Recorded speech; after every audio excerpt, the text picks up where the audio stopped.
What's the most satisfying way you've seen a liar get called out? There was this girl, Desiree, at our school, who somehow convinced herself that everyone was constantly copying her. Didn't matter what it was. If someone got bangs, Desiree would roll her eyes and tell anyone who'd listen that she'd been thinking about bangs for months. Someone wore platform shoes? I had those in my online cart since last summer. Someone started a study group? That was my idea that I mentioned to Sarah like 3 weeks ago. The wild thing is, she kept receipts. Not real receipts, but these elaborate stories about how she pioneered whatever trend someone else was doing. When kids started bringing Stanley cups to school, Desiree claimed her aunt worked for Stanley and she'd been using one since she was 12. When Marcus, yeah, basic name, but that was really his name, started a photography Instagram, Desiree immediately told everyone she'd been doing film photography since middle school, and Marcus had asked her for advice. She had this whole system down. First, she'd act surprised and a little hurt when she discovered someone doing something she'd supposedly invented. Then she'd make these passive-aggressive comments like, imitation is the sincerest form of flattery, I guess. Finally, she'd post some vague story on Instagram about people stealing her aesthetic or her ideas, never naming names but making it obvious who she meant. Teachers thought she was creative and original because she was always talking about her ideas and projects. She'd drop these hints about things she was working on or developing, and then when someone else actually did something similar, she'd take credit for inspiring them. Our art teacher even praised her once for being such a positive influence on her peers' creativity. The thing that made everyone crazy was that she was actually pretty average at everything. Her outfits were straight from Pinterest.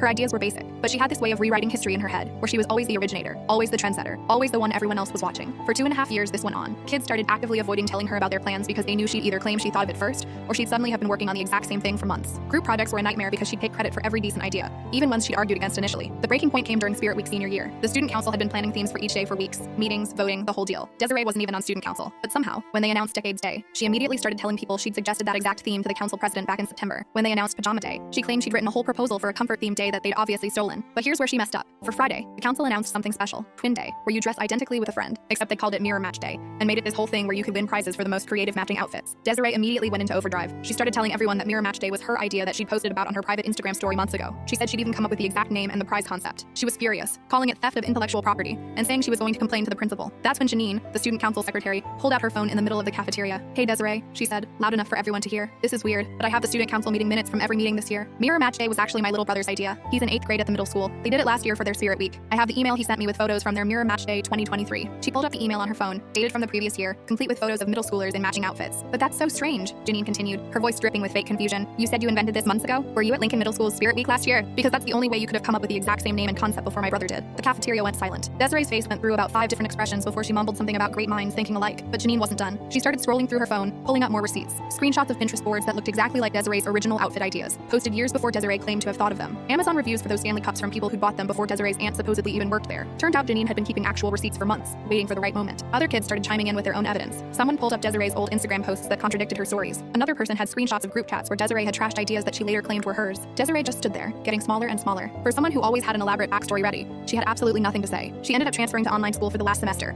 which she probably told people was her idea too. The funniest part? After she left, everyone realized how much mental energy we'd all wasted worrying about her taking credit for things. Spirit Week ended up being amazing, and absolutely nobody cared who thought of what first.